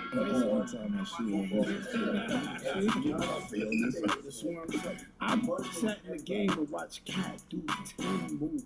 You cannot know what he's gonna give you every single time. Hit it with the left, hit it with the right, spin this way, that way. He's dumb. Like, I mean, dumb. And I'm talking about greatest, you know, I'm talking about Elijah Wan. Shaq is the most dominant big man, but he ain't doing, I'm telling you, watch this boy do 10 different moves every game. That's impossible to guard. Now the flip side is, can he play D? And that's the problem with the Knicks. So you believe that Cat is the best big man offensively ever? Yes. Yeah. I just told you I was scared to say that publicly because I'm going to get crucified. My take is he's too hard to guard. I'm going to say something that sounds really, really crazy. I like that, Joe. I like that, Joe. I don't know if he's the most explosive, but I don't know if he's the best offensive player of all time, or offensive center, big man, whatever you really want to call it. But I don't know. But you got a good take though. How well does Rashad White know Rashad White? You ready? Yeah, let's do it. All right, question number 1. What number did you wear at Mount San Antonio College? Me either, bro. Correct. Question number 2. Growing up in Kansas City, you and your brothers didn't have a basketball hoop. What did you use as a rim? We use it was like monkey bars. Yup, correct. I told you, bro. I got it. Question number 3. At Nebraska Kearney, what nickname did your teammates and coaches call you because you ran like a certain NFL player? They called me L Bell. Yup. Little Le'Veon. All right. Question number 4. What was your NFL Combine 40-yard dash time? My NFL Combine 40-yard dash time? You know it. 4.48. Yup. And final question. What team did you score your first career touchdown against? My home team, the Chiefs. Sir, appreciate it. How well does Rashad White know Rashad White? How the hell did not like us happen, bro? I didn't hear it to everybody else heard it. I'm not knowing nothing. All I'm texting him is beats, talking about my garden. I'm actually not talking to him about the beat at all. This is the morning, not like us drop. I'm on my way to a baby shower, and we on the freeway. Miko texts me, he dropped again. And I'm like, what? Okay. I'm thinking he's late, because he's always late. Right. Like, he dropped last night, shut up. Then I get another text message on the beat home. I'm just like, what the fuck is going on? I'm like, what did I miss? And that's how I heard the song on the fucking 405 freeway driving. Nigga, I start spazzing. I'm like, ah! I just start screaming. I just rolled the window down, telling my girl. She's like, what? And I'm just listening to it over and over. And I'm just like, when I got to the baby shower, next door, they was already playing it. Why did it only drop for 20 minutes? FaceTime, and we just started laughing. It was like, man, you got one. I'm like, I just wanted a song. You said tag too? Yeah. How the hell did not? Man, that shit is crazy, bro. Shout out to Not Like Us, man. Them niggas is crazy, bro. Like, bro, shout out to Not Like Us, man. But nah, y'all, I'm gonna hop off tonight, you feel me? We gonna be on tomorrow. You feel me? I'm gonna try to be on a little earlier. Today was a little, a little crazy on timing, but it should be a little better tomorrow, you feel me? Shout out to everybody who be in the chat, Shout out to everybody who comment down below. Like, subscribe, and share the video, man. We're gonna have some clips come out of this. I appreciate everybody, man. Salute.